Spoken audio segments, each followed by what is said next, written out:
The Mare Serenitatis power dome was never truly dark.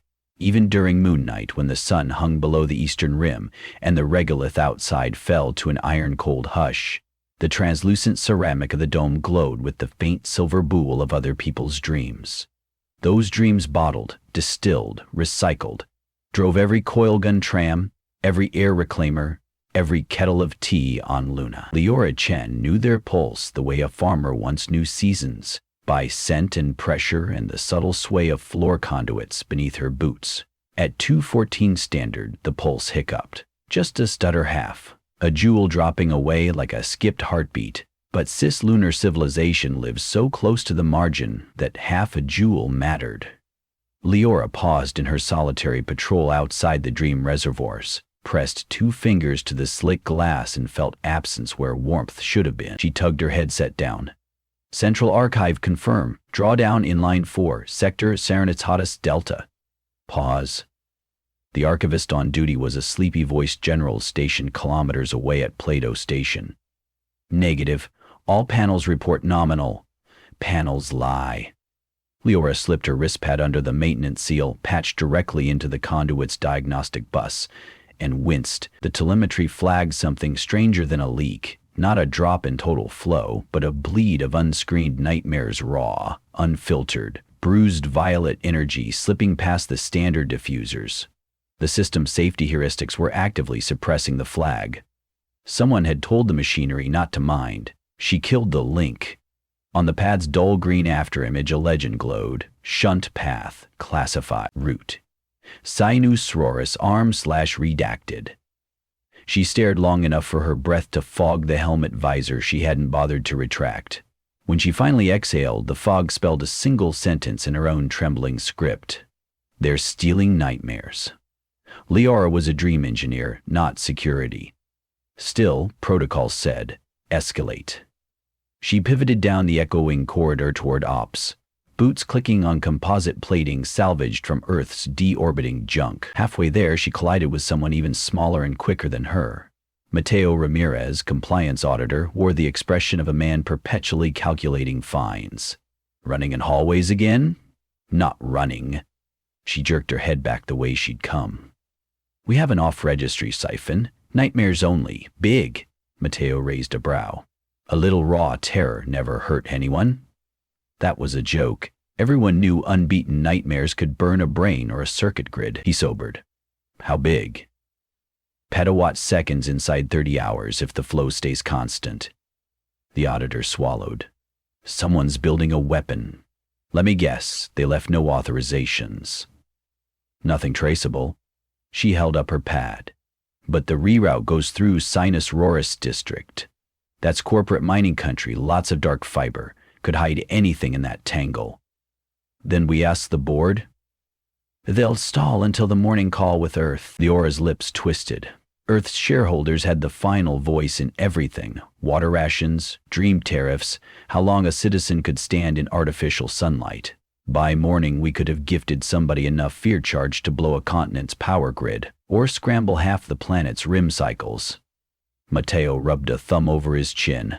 We'll take it to Dr. Kessler. He still owes me 3 favors. Dr. Willem Kessler, emeritus neurocyberneticist, lived like a fossil inside a pressurized lava bubble under Montes Apenninus. 20 years earlier, he'd helped patent the very converters that made dream power possible, then resigned in disgust over ethical drift. When Leora and Mateo arrived by crawler, Kessler greeted them in patched thermal coveralls and mismatched house slippers. You smell like coolant, he told Leora in lieu of hello. Come inside before my greenhouse loses pressure. Once the airlock cycled, they unlatched helmets. The interior smelled of basil and damp polymer. Frogs croaked in a tank genetic experiments Kessler claimed improved humidity control. Leora explained the siphon, the weapon hypothesis, the board's likely stall. Kessler tugged one white eyebrow. Nightmares are high-grade fuel. Their waveforms index at twice the energy density of standard dreams.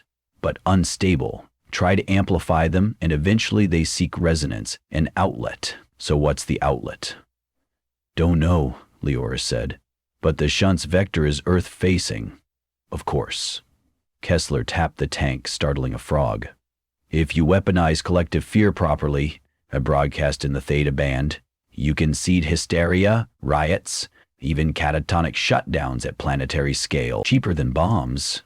Mateo swallowed, meaning someone on Luna wants leverage in the resource negotiations. Or independence. Kessler's voice went brittle. Earth's had a monopoly on Luna's lifeline contracts for too long. Finally, someone's decided to scare the cradle world into signing nicer terms. By terrorizing 8 billion people? Leora snapped. Kessler shrugged. Revolutions aren't tidy. Mateo stepped between them. Speculation isn't action. We need evidence. Leora nodded toward Kessler's battered console. Can you track the nightmares? Follow them past the shielded fiber? Kessler's grin showed coffee stains. I designed half the shielding. Give me an hour. They spent it in tense silence. Outside the bubble, the stars felt close enough to bruise. Leora kept picturing those nightmares. Children falling through endless void, soldiers reliving firefights, her own buried image of floating untethered above the sea of tranquility with oxygen hissing away. All that dread, pulsing through cables like black lightning, pooling in some secret chamber. Kessler beckoned. I found a repeater node piggybacking the merry Frigorous Gamma ray, a reek of Onpecker manner. From layer armor to from layer, the Gamma rays seemed to be. From there, signals jumped via tight beam laser to a site under Sinus Roris. He rotated the model. Here, disused lava tube network cataloged as hazardous.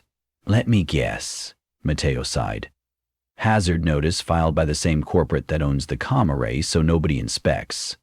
Leora zoomed in. The coordinates were less than 60 kilometers from her childhood nursery dome, but the map flagged them red. Spelunking risk, outgassing, zero support. Perfect hideaway. She straightened. We're going. Kessler snorted. Without a security detail? Security answers to the board. The board answers to Earth. By the time the chain finishes arguing treaties, nightmares will ignite whatever they're building. She met Mateo's gaze. You in? He shook his head, then laughed, resigned. I suppose auditing is dull by comparison. Kessler rose too. I'll stay on comms. Rig you a dead sledge. If I yell, you cut their conduit from here and hope the feedback doesn't fry this half of the hemisphere. Comforting, Mateo muttered. They left at local dawn. The crawler skimmed above regolith in low hover mode, dust plumes glittering behind like ground starlight. Leora piloted, eyes tracing ridges and shadowed cracks where volcanic glass still glinted sharp enough to shred suits. Mateo monitored dream traffic. The display's histogram looked like a fever, peaks of nightmare energy stacking into towers. A private channel chimed. Kessler's voice crackled. New intelligence, he said tersely. I decrypted a header packet. Originator tag, Umbra Directorate. Mateo cursed. Thought they were rumor, an extremist offshoot from the independence movement. Rumor no more, Kessler replied. Motto reads, freedom through fear. The crawler's headlights splashed across a yawning rift, the entrance to the lava tube.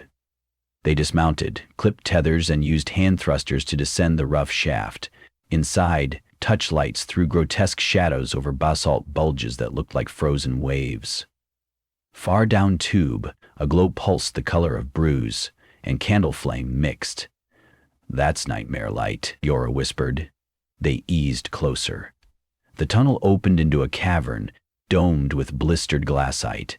At its center stood an oblong machine, like a telescope fused with a Gothic organ, tiers of lensing crystals interlaced with dream capacitors. Cables snaked from the floor into a vertical barrel pointed straight through a borehole in the ceiling toward Earth's location in the black sky. A figure in matte obsidian armor stood before a console. Lunar standard gravity meant his cape actually a fiber-optic cooling shroud floated in dramatic loops. He turned. The faceplate retracted, revealing a narrow face Leora recognized from old newscasts.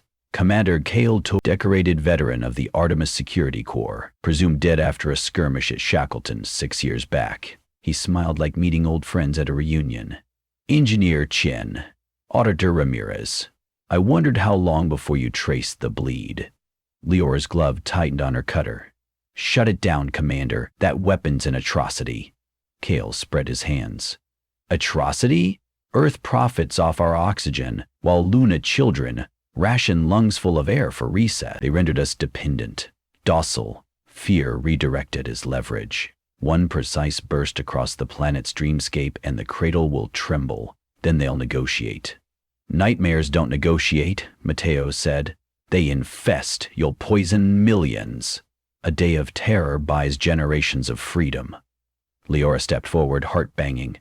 "You're running raw nightmares through unshielded lattices. The resonance threshold is minutes away. At threshold, the weapon loses coherence, and the release vaporizes everything within 100 clicks, including us." Kael's eyes gleamed. "Then don't stand so close." He flicked a switch. Capacitors howled. The cavern's air ionized, racing tiny sparks off suit joints. Leora lunged for the nearest cable junction, slicing with her cutter. An arc of nightmare energy lashed out, spraying kaleidoscopic phantoms, her father's funeral, spiders raining upward, waves of blood-red petals. She shoved images aside like cobwebs. Mateo hurled a diagnostic beacon onto the main bus. "Kessler, we're patched. We need that dead switch." Static, then Kessler's voice tense. "Running recursion attack, 30 seconds. Kale drew a sidearm, a magnetic nailer used for hole repairs. He fired. Metal spikes punched the basalt by Mateo's shoulder. The auditor yelped, diving behind a capacitor rack. Leora ripped out another bundle of cables. A keening rose, the scream of thousands of sleepers wrenched into sudden dread. Kael advanced. "Stop this, Chen. Your talents could join us. Craft a nation free of Earth's chains." "What's freedom worth if it's built on nightmares?" She yanked her helmet's secondary battery, thrust it against a junction. The mismatched voltages sparked, fusing connectors. The weapon's main barrel spat a gout of violet flame up the borehole. Dust showered down, chunks of glassite shattered. Kessler's voice. 15 seconds. But there's a catch. Feedback might blow my greenhouse to vapor. "Acceptable," Mateo shouted over comms. "Not to me," Leora muttered. She eyed the resonator crystals, beautiful, deadly prisms, humming at sub-psycho frequencies. If she could rotate their phase alignment by 45 degrees, the beam would refract instead of focusing, dumping energy into space rather than Earth.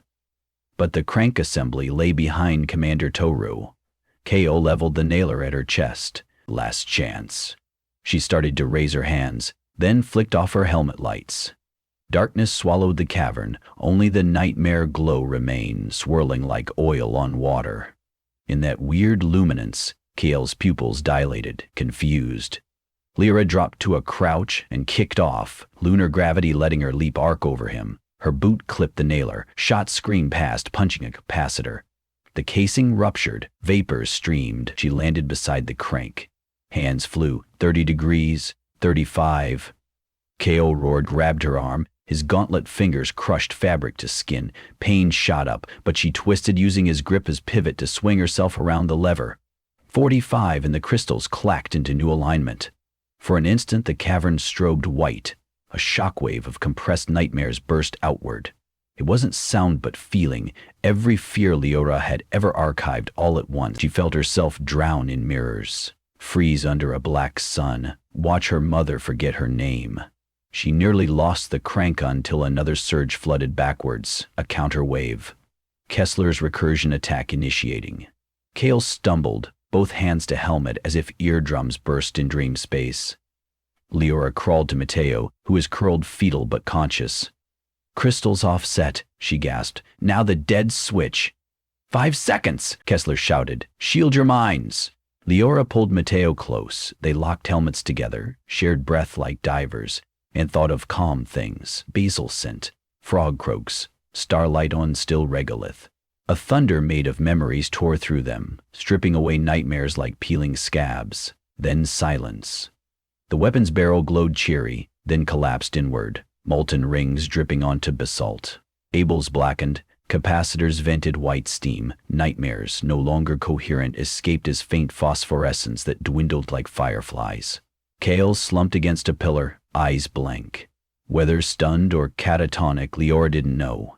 She checked Matteo, pulse quick, pupils reactive. They breathed relief. Kessler's voice, hoarse. Greenhouse intact. I routed excess into the polar electrolyzers, gave the southern grid a lovely dawn aurora instead of a panic attack. Liora pictured Earth's skies smiling with strange lights, fear transmuted to wonder. She laughed, short and incredulous. Emergency crews arrived hours later, summoned by an anonymous beacon Matteo triggered once local hazards stabilized. By then, Liora had disabled remaining conduits and secured Kale in restraint webbing. The board tried to spin events as isolated sabotage, but leaked telemetry and Kessler's crusty insistence on public transparency forced broader reckoning. And Cassau's crusty insistence on public transparency forced broader reckoning. Earth media devoured the story. Lunars stealing nightmares, planning psychic assault, yet footage of the silver aurora haunting beautiful softened outrage. Instead of demanding punishment, Earth's citizens asked why Lunars needed to siphon fear in the first place. Negotiations reopened. Liora testified via HoloLink before joint committees. She spoke of razor-thin power margins, of children trading REM quotas for heat. She spoke of Commander Toru's twisted patriotism, and of the moment nightmares turned to light. Reforms followed, slower than justice but faster than cynics predicted. Earth loosened tariffs on helium-3, granted Luna broader autonomy over local resources, and a new charter governing Dream Energy required triply redundant filters, external audits, and, at Liora's stubborn urging, a clause dedicating 5% of all captured nightmares to be diffused into the cis-lunar veil each dawn, creating harmless auroras viewable from every dome. A reminder. Months later, on the first official aurora hour, Liora stood with Matteo and Kessler atop the Mare Serenitatis dome. Colonists clustered around, children hoisted on shoulders, reflective visors tipped upward. The eastern sky always, ink-dark slowly, blossomed into ribbons of turquoise and rose, shimmering arcs that bent over the horizon like gentle brushstrokes. Gasps rose, then applause. Someone began playing a crystal harmonica. Liora felt tears float free, pulled sideways by microgravity fans. Matteo nudged her, grinning. Not bad for an auditor and an overworked engineer, she laughed. Kessler did the math, the old scientist waved off credit. I just rerouted energy. You two rerouted history. In the light of reform nightmares, Liora saw families holding hands, elders telling tales, toddlers giggling at color-swirled shadows. Energy hummed steady under her boots.